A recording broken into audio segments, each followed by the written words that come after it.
وَكَلْبُهُمْ بَاسِطٌ ذِرَاعَيْهِ بِالْوَسِيدِ، ان کا کتا غار کے دھانے پر بازوؤں کو پھیلا کے بیٹھا ہے۔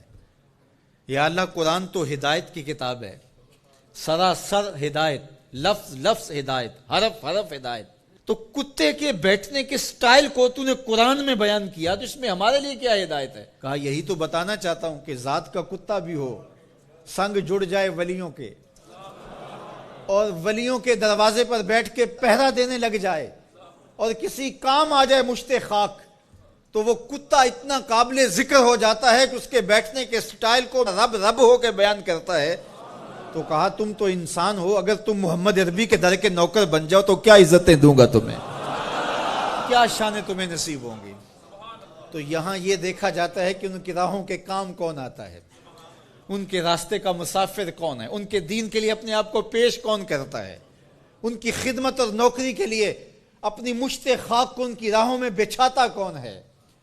اور اگر ہم ساری زندگی اپنی خواہش سے گزار دیں اور ان کے دین کے لیے ہم نے کچھ نہ کیا ہو، تو پھر ہم دیکھیں کہ ہم کھڑے کہاں ہیں۔ اقدس تیرے پاؤں میں نہ کوئی کانٹا نہ کوئی زخم، پھر کیوں ہاتھ میں پرچم اسلام لیا تھا۔ اللہ تعالیٰ جل شانہ کی نعمتیں، اس کی کرم نوازی ہمارے اوپر پہم برسیں، لیکن ہم اس کے شکر گزار بندے نہ ہوں، نماز پڑھنا ہمارے لیے بوجھل بن جائے۔ تو کہا پھر گھوڑے اچھے ہیں، وہ اللہ کی راہ میں چلتے تو ہیں، کام تو آتے ہیں۔ تو کہا ان الانسان لربہ لکنود، بے شک انسان اپنے رب کا ناشکرا ہے۔ اس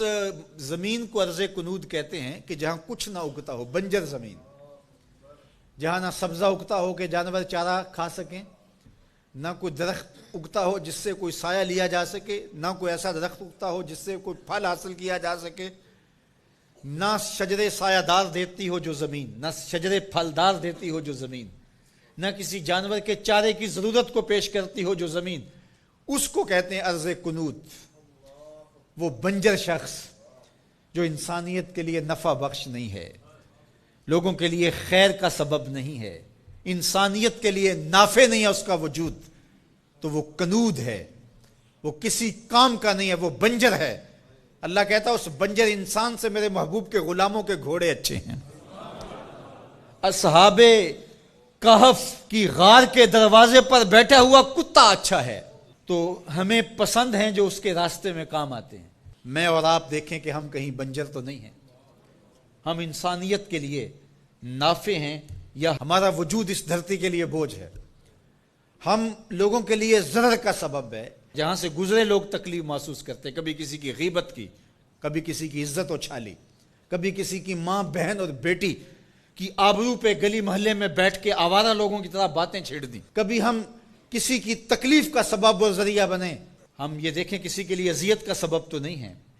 بلکہ میرے حضور نے ارشاد فرمایا ایک وصیت کرتے ہوئے کہ خیر کی چابی بن جا، شر کا تالا بن جا، تیرے وجود کی وجہ سے خیر پھوٹے، جدھر سے گزرتا جائے روشنیاں پھیلتی چلی جائیں، نور بانٹتا جائے، انسانیت کے لیے نفع بخش ہو تیرا وجود،